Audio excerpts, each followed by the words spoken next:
हर hotel में कुछ कमरे ऐसे होते हैं जिनके दरवाजे हमेशा बंद रहते हैं। लेकिन अगर गलती से कोई उस कमरे में रुक जाए और अगली सुबह वो कमरा अंदर से बंद मिले मगर अंदर कोई जिंदा ना हो, तो क्या वो सिर्फ एक हादसा है या उस कमरे में कुछ ऐसा है जो किसी को वापस जाने ही नहीं देता।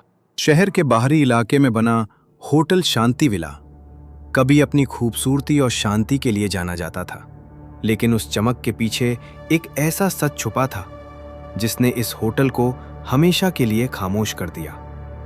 और उस सच का नाम था रूम नंबर 307। कहानी शुरू होती है एक ठंडी सर्द रात से, जब आदित्य नाम का एक बिजनेसमैन इस शहर में एक मीटिंग के सिलसिले में आया था। देर रात हो चुकी थी और उसे ठहरने के लिए कोई होटल नहीं मिल रहा था। तभी उसे सड़क के किनारे होटल शांति विला दिखा। बाहर से होटल बिल्कुल सामान्य लग रहा था, लेकिन जैसे ही वो अंदर गया उसे एक अजीब सी ठंडक महसूस हुई, जैसे हवा में कोई अनदेखा डर तैर रहा हो। रिसेप्शन पर एक बूढ़ा मैनेजर बैठा था जिसकी आंखें थकी हुई और चेहरे पर एक अजीब सी चिंता थी।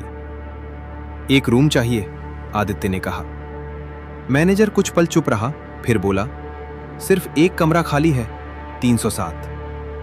आदित्य ने बिना सोचे समझे हामी भर दी, लेकिन जैसे ही उसने चाबी ली, मैनेजर ने उसे रोकते हुए धीमी आवाज में कहा, अगर रात में कुछ भी अजीब लगे तो दरवाजा मत खोलना।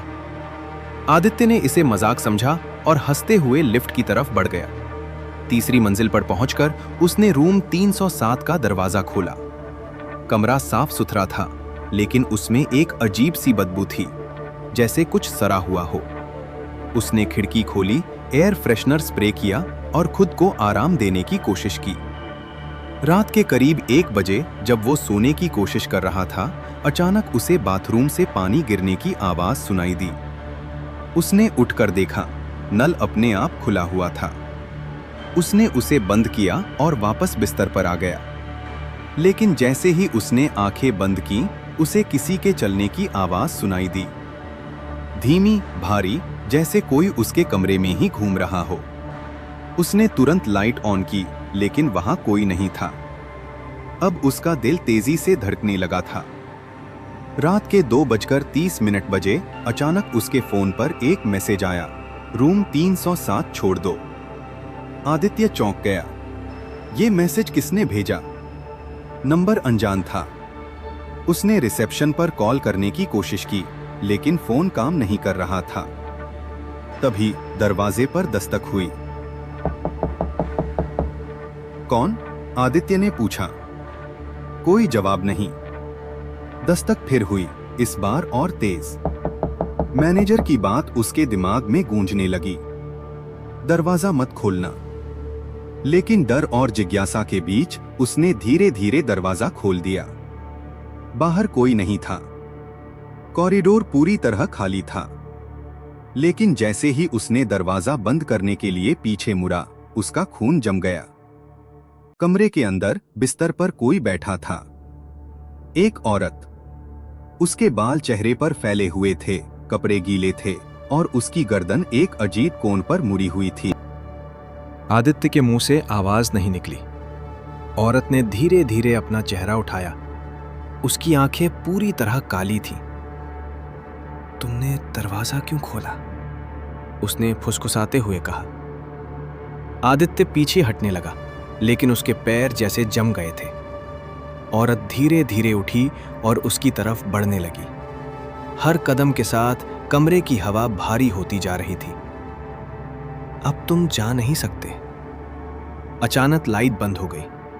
कमरा अंधेरे में डूब गया और फिर एक भयानक चीख गूंजी।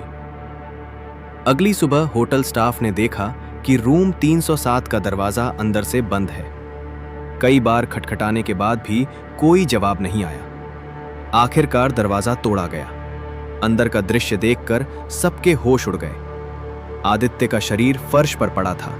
उसकी आंखें खुली हुई थीं, चेहरे पर खौफ जमी हुई थी और उसकी गर्दन बिल्कुल उसी तरह मुड़ी हुई थी जैसे उस औरत की। उसके बाद होटल में कई और अजीब घटनाएं होने लगी।